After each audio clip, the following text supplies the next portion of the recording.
Well, hi friends, I'm Brian Cosby, this is Provide It and Protect, and today we're talking about the top 5 scenarios that everybody should be ready for.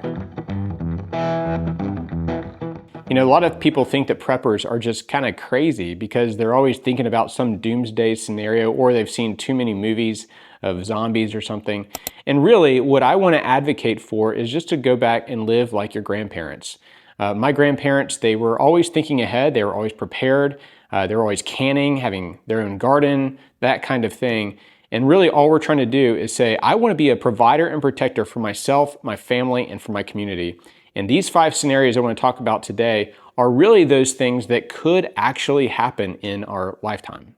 And the first one is natural disasters. So whether that's a hurricane, flood, fire, tornado, something like that. And again, depending on where you live, you might be more susceptible to one of those disasters. Not too long ago, Hurricane Helene came up through the southeastern U.S. and it hit mainly eastern Tennessee and western North Carolina. And a lot of people were very unprepared for that. And they had no communication. The generators for the cell towers went down. Very few had the necessary food and medical supplies and communications and all of that.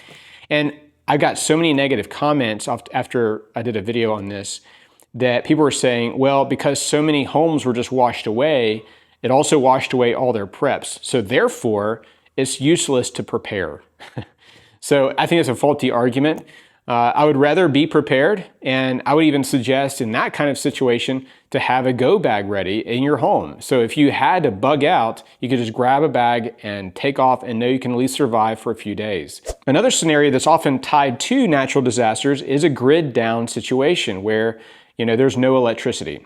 So if there's no electricity, if you thought about this for your family, if you didn't have electricity, let's say for a week or 2 weeks or even longer, something like that, could you survive? I mean, with what you have right now, I think we're so dependent on, you know, charging cell phones and computers and everything in our home. I mean, our refrigerators and freezers and all that kind of stuff is all on electricity. Most of it is, right?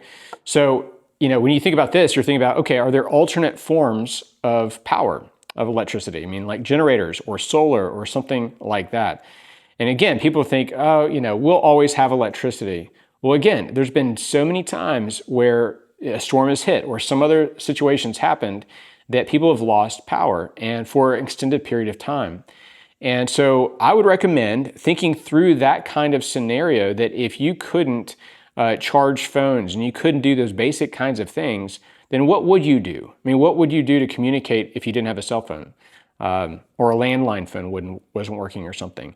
I mean, even an EMP, whether that's a man-made EMP attack or a solar flare or something like that. Even like, I think a month or 2 ago, there were solar flares that knocked out certain pockets of the population from power. So this is a real life event that has happened and no doubt will happen again. So a third scenario is an economic collapse. So this is, again, they can all be tied together. One can be the starting point for several other of these things, but an economic collapse, hyperinflation, something like that, where, you know, the stock exchange, you know, just tanks. There's something going on in another part of the world, you know, because we're so interconnected. You know, some other country takes a dive financially and it just rocks the entire world. And so this is something to think about. I mean, this would take you back, you know, prior to credit cards and credit card machines. And of course, if you can't get gas from credit cards, this would have a devastating impact on a lot of people.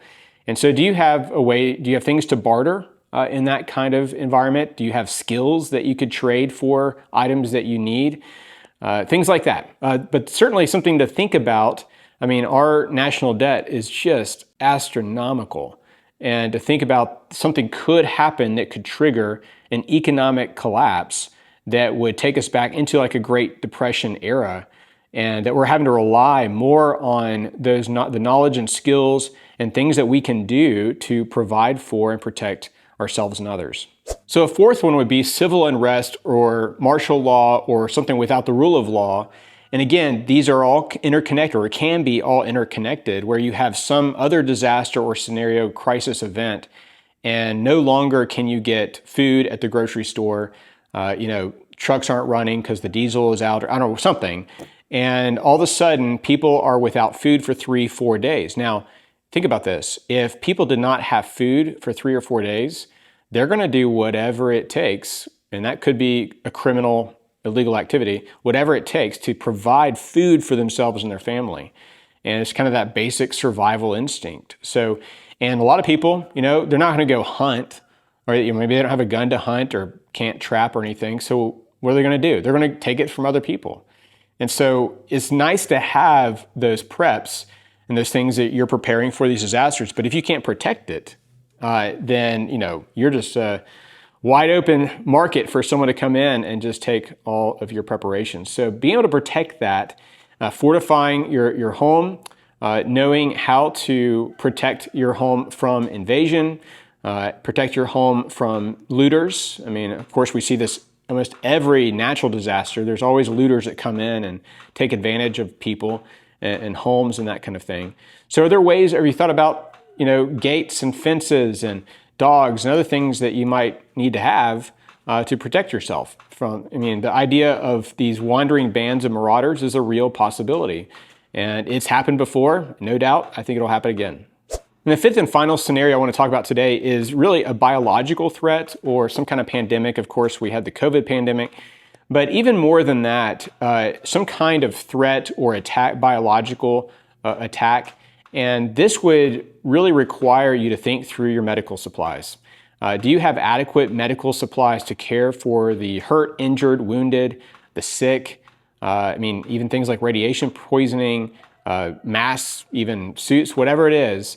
But just to think through, is it a real possibility that some rogue nation could send someone over here, or there's sleeper cells here in our country right now? Could they do something to water supplies? Could they do something to an area as far as the air or buildings or something like that that would cause major catastrophe for everybody in there? And I think the answer to that is of course, that is a real possibility. Now, I put this fifth on the list because I think it's probably the lowest possibility in my view, but it still is something to consider. And what this just teaches me, this last scenario, is I need to be prepared in my medical kits. Have good quality medical kits that are wide-ranging, all kinds of things. But certainly something like any of these disasters would probably be good to have a good medical kit. Recommend My Medic, drop a link for them down below. But there's a lot of really good ones out there. And so guys, these are just things that I think are just common sense. You don't have to go and build a doomsday bunker and go crazy with this. Of course, you shouldn't go into great debt, preparing or whatever. But I think it's just wise. It's wise to see a potential danger ahead and take necessary precautions. And so these are things that I think about often. These are things that I'm trying to think about. What could my family survive for 6 months if we couldn't get to the grocery store? Could we survive for that long? And not just survive, but thrive? Could we actually grow and help other people? Not only having those short-term preps like freeze-dried food and access to clean water, but then the long-term preps of gardening and having a family garden and having maybe some livestock or animals to provide you with eggs or meat or something like that. So these are just things to think about. But again, people will say preppers are just crazy. And I think that just comes from some of these TV shows that show these ridiculous kinds of things that some of these preppers are doing, doomsday preppers are doing. I'm just talking about some basic things to keep your family alive and to be helpful to other people. So guys, maybe you disagree with some of these. Maybe you think one's a greater priority than another. And I'd love to hear your thoughts, your comments on this. And maybe there's one I haven't mentioned that you think I should have. So please drop all that down below. But thanks so much for your support for us and for our channel. And we'll see you on the next video.